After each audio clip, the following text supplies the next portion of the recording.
J'aurais aimé être beaucoup plus affirmatif concernant Ziguinchor et sa grande mosquée.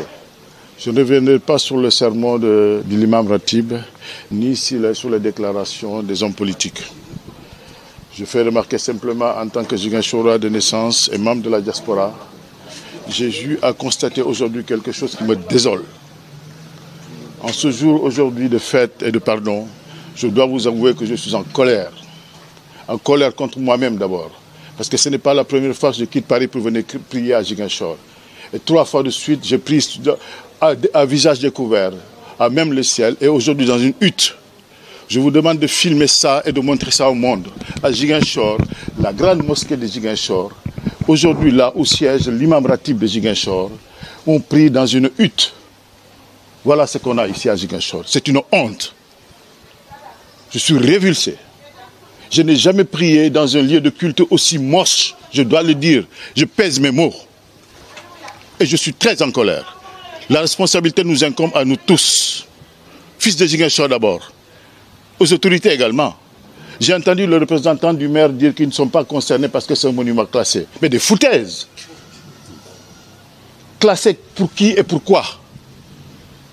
La maison de Dieu est classée pour être moche, pour ne pas être faite, pour ne pas être construite. C'est ça le classement? Mais Dieu est là avant l'UNESCO, je suis désolé.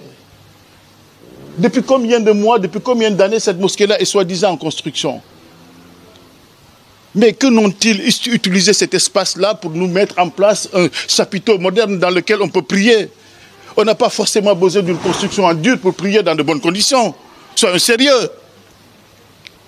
Vous savez, nous, on commence à en avoir marre de ces politiciens-là. Et je veux vous le dire carrément. Je demande au gouverneur solennellement de porter ce message-là auprès du président de la République. Nous sommes très mécontents de l'état de la mosquée de Ziguinchor. Si la maison de Dieu doit d'avoir ce visage-là, je suis désolé pour la foi des musulmans de Ziguinchor et de la Casamance. Ils ne méritent pas ce Dieu-là. Effectivement, j'avais accompagné en son temps la prière de Doudou Ka ici, en cette mosquée-là. Car je viens souvent prier à Ziguinchor. Comme je me fais ce devoir personnel de le faire. Et à cette occasion-là, il avait effectivement lancé un projet qui était un projet alternatif de la construction qui s'éternise. Je dois simplement dire et lancer ce message-là à l'endroit de Doudou Ka. On sait qu'il est capable de créer un aéroport en 45 jours, on l'a vu au Cap Skirring. De grâce qu'il nous fasse un chapiteau moderne et climatisé ici à Ziguinchor, en attendant que ces fichus travaux-là, soi-disant classés, se terminent. On peut le faire.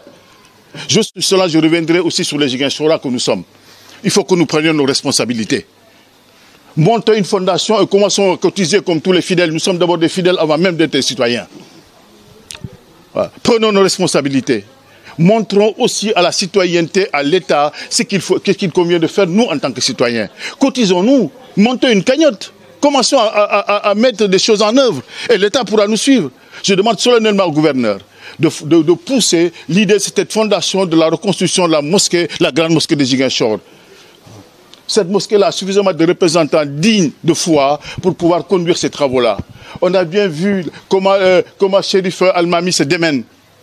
Il nous a contactés, nous, la diaspora, pour l'aider à reconstruire la mosquée. Créons une fondation, mettez-le dans ses mains et cotisons, nous, d'abord, les Ziguinchorois, pour avoir une cagnotte suffisante de manière à mener les travaux. Et que l'État nous y rejoigne.